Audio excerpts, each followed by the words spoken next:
Hi guys, welcome back to my channel. இன்னைக்கு நாங்கள் என்னெல்லாம் பண்ணோன்னு இந்த vlogல நான் காமிக்கிறேன். துபாயில் வர இப்போ ரொம்ப மழை பெய்யுது. ஸோ climate வந்து ரொம்பவே சூப்பராக இருக்குது. சரி, ஓகே, கிராசரி வாங்க போகலான்னு சொல்லிட்டு நாங்களும் கிளம்பிட்டோம். அதுக்கப்புறமா எல்லாமே வாங்கிட்டு வந்துட்டோம். ஃபர்ஸ்ட் திங் ஃபர்ஸ்ட், வந்த உடனேயே மாம்பழம் சாப்பிடணும்னு ஆசை வந்துடுச்சு. நிஜமாவே கிராசரி எடுத்து வைக்கலான்னு தான் போனேன். பட் இந்த பாக்ஸை பார்த்ததுக்கப்புறமா எல்லாத்தையும் விட்டுட்டு பாக்ஸை ஓப்பன் பண்ணியாச்சு. இங்க நெறைய இடத்துல மாம்பழம் நமக்கு இந்தியால கிடைக்கிற மாதிரி கிடைக்காது. நான் துபாய் வந்து ஃபர்ஸ்ட்டு 2 இயர்ஸ் வந்து மாம்பழமே இங்க சாப்பிட மாட்டேன். ஏன்னா பெருசா எதுவும் நல்லா இருக்காது. அந்த ஸ்வீட்னஸ் வந்து ரொம்ப கம்மியா இருக்கும். அதுக்கப்புறமா நாங்க இந்த வாட்டர் ஃப்ரண்ட் மார்க்கெட் போனதுலேருந்து தான் அகைன் மாம்பழம் சாப்பிடவே ஆரம்பிச்சிருக்கோம். இங்க வந்து மோஸ்ட்லி பாகிஸ்தானி மாம்பழம் வரும். அங்க செம்ம டேஸ்ட்டா இருக்கும். இந்தியா மாதிரியே இனிப்பா சூப்பரா இருக்கும். ஸோ எப்போ போனாலும் ஒரு பாக்ஸ் வாங்கிட்டு வந்துருவோம். கிராசரி வாங்கிட்டு வந்ததுக்கப்புறமா எல்லாத்தையும் எடுத்து ஃப்ரிட்ஜில் வைக்கணும். அதுதான் பெரிய டாஸ்க்கே. அண்ட் இந்த டாஸ்க் வந்து எனக்கு ரொம்பவே பிடிக்கும். எல்லாத்தையும் அடுக்கி முடிச்சுட்டு அதை பார்க்குறப்ப சூப்பராக இருக்கும். அதுவே வந்து ஒரு மாதிரி தெரப்பியூட்டிக்காக இருக்கும். பட் எனக்கு இப்போல்லாம் முன்னாடி மாதிரிலாம் பண்ண முடியல. வயசாயிடுச்சுன்னு நினைக்கிறேன். பேக் பெயின் வர இருக்குது. ஸோ முன்னாடி மாதிரி இன்ட்ரெஸ்ட்டோட பண்ண முடியல. ஏன்னா அப்பப்போ பெயின் வர ஆரம்பிச்சிருது. போய் ரெஸ்ட் எடுக்கிறேன். மறுபடியும் ஆரம்பிக்கிறேன். அந்த மாதிரி ஆயிடுச்சு. 30யே நான் இப்ப தான் நெருங்குறேன். அதுக்குள்ள இதுவா? அந்த மாதிரி தான் இருக்குது. பட் இப்ப டாக்டர்ஸ் வந்து இதெல்லாம் ரொம்ப காமன் சொல்றாங்க. 30 இயர்ஸ் 25 மேலேயே இந்த மாரி நெறைய பேருக்கு பேக் பெயின் பிரச்சனை இருக்குன்னு சொல்றாங்க. நம்ம ஜெனரேஷன் தான் எல்லாமே சீக்கிரமா பார்க்குறோமே. நமக்கெல்லாம் 50 இயர்ஸ் வரை நல்லா இருந்தாலே பெரிய விஷயம் மாதிரி ஆயிரும்னு நெனைக்கிறேன். இதுல இந்த பில் கேட்ஸ், ட்ரம்ப் எல்லாம் வேற மாரி யோசிக்கிறாங்க. இவங்க மத்தியில வாழ்றதே பெரிய விஷயம் தான். ட்ரம்ப்ப பத்தி பேசினோன தான் ஒண்ணு ஞாபகம் வருது. இப்போ ஒரு 2 டேஸா எங்களுக்கு பெருசா எந்த மிசைல் அலர்ட் மெசேஜும் வரதில்ல. எல்லாம் ஸ்டாப் ஆயிட்டா ரொம்ப சந்தோஷமா தான் இருக்கும். பட் எப்படின்னு தெரியல. மறுபடியும் ரீஸ்டார்ட் பண்ணிருவாங்களோன்னு பயமா தான் இருக்குது. சரி, அதெல்லாம் அப்புறம் பார்த்துக்கலாம். இப்போ நம்ம விஷயத்துக்கு வரலாம். நாங்க இந்த மாரி தான் பட்டாணி வாங்குவோம். பட்டாணி எல்லாம் எடுத்து ஒரு பாக்ஸ்ல போட்டு வச்சுட்டோம்னா, நம்ம எப்போ சமைக்கிறோமோ அப்போ எடுத்துக்கலாம். ஒரு வாட்டி சமைக்கிறதுக்கு கரெக்ட்டா இருக்கிற மாரி தான் நாங்க வாங்குவோம். ஆக்சுவலா கிராசரி எல்லாமே வந்து நாங்க 1 வீக்குக்கு ஏத்த மாரி தான் வாங்குவோம். அதுலயும் வந்து ஒரு 2, 3 நாள் நாங்க நான்வெஜ் எடுத்துட்டோம்னா, இப்ப வாங்குன கிராசரியே வந்து எங்களுக்கு 2 வீக்ஸ் கிட்ட போகும். இந்த மாரி ஒரு டிஃபன் பாக்ஸ்ல போட்டு நான் ஃப்ரிட்ஜ்ல எடுத்து வச்சுருவேன். அதுக்கப்புறமா நான் பச்சை மிளகா வந்து ரொம்ப நாள் போகணும்னா, அதுக்கு மேல இருக்க காம்பு எடுத்து வச்சுட்டோம்னா ரொம்ப நாள் போகும்.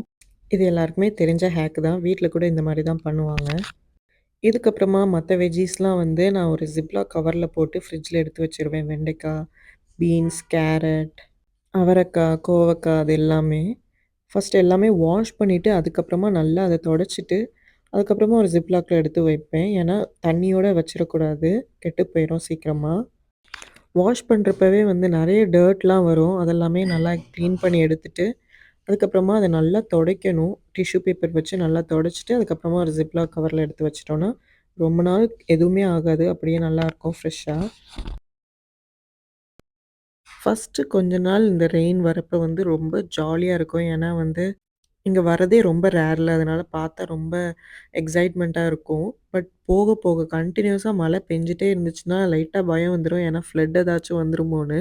நாங்க இருக்கிற ஏரியா கொஞ்சம் சேஃப் தான். பட் துபாய்லயே வேற சில இடத்துல வந்து ஃப்ளட் வர ரொம்ப சான்ஸ் இருக்கு. இப்பவே வந்து ஒரு 2 நாள் கன்டினியூஸா பெஞ்ச மழையில பாதி ரோடு மறையிற அளவுக்கு கூட தண்ணி வந்திருக்கு. பட் துபாய் கவர்மெண்ட் கொஞ்சம் எல்லாமே கிளியர் பண்ணிருவாங்க ஃபாஸ்ட்டா. பட் ஸ்டில் நம்மளோட டே டு டே லைஃப் தான் கொஞ்சம் அஃபெக்ட் ஆகும் இதனால. இப்போ வரைக்கும் ரொம்ப பெருசா எந்த பிரச்சனையும் இல்ல. இப்போ கூட நான் வெளிய போயிட்டு வரப்ப ரொம்ப சூப்பரா இருந்துச்சு. வெதர் அவ்ளோ சில்லுன்னு. இப்பவே வந்து சில பேர்லாம் ஜாக்கெட் போட்டு போறாங்க. அவ்ளோ சில்லுன்னு இருக்குது. இப்போ வந்து வெஜ்ஜீஸ் எல்லாமே அடுக்கி முடிச்சாச்சு. நெக்ஸ்ட்டு வந்து ஃப்ரூட்ஸ். எனக்கு ரொம்ப புடிச்ச கார்னர் இதுதான். 2 பேஸ்கெட் ஃபுல்லா ஃப்ரூட்ஸ் நிரப்பி வச்சுருவோம். ஏன்னா, எங்க வீட்ல சீக்கிரமா காலி ஆகுறது ஃப்ரூட்ஸ் மட்டும்தான். அத்துக்கு அவ்ளோ ஃபேவரைட். எல்லா ஃப்ரூட்ஸுமே அவனுக்கு பிடிக்கும். எவ்வளோ குடுத்தாலும் சாப்பிடுவான். அண்ட் அவனே வந்து இது வேணும், அது வேணும்னு கேட்டு வாங்கி சாப்பிடுவான்.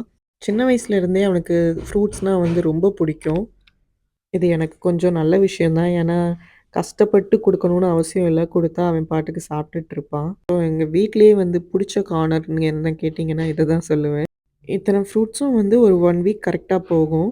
அண்ட் இங்க அந்த மார்க்கெட்ல வந்து ரெட் பனானா நம்ம ஊர்ல கிடைக்கும்ல, செவ்வாழை. அது வந்து இங்க கிடைக்கும். பட் இப்போ அந்த வார்னால அந்த பனானா எதுவும் வரல. அண்ட் தக்காளியுமே வந்து நாட்டு தக்காளி கிடைக்கிறதில்ல. அந்த பெரிய சைஸ் தக்காளி அது மட்டும் தான் இருக்குது. இப்பவே வந்து 2, 3 விஷயம் கிடைக்க மாட்டேங்குது.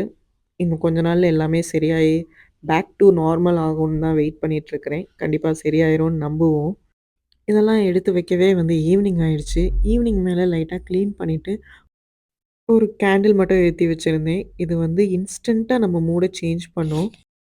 அண்ட் அதோட ஃப்ரேக்ரன்ஸும் நம்ம வீடு ஃபுல்லா இருக்கும். எனக்கு இந்த ஸ்மெல், ஃப்ரேக்ரன்ஸ் அதெல்லாம் பத்தி ரொம்பலாம் தெரியாது.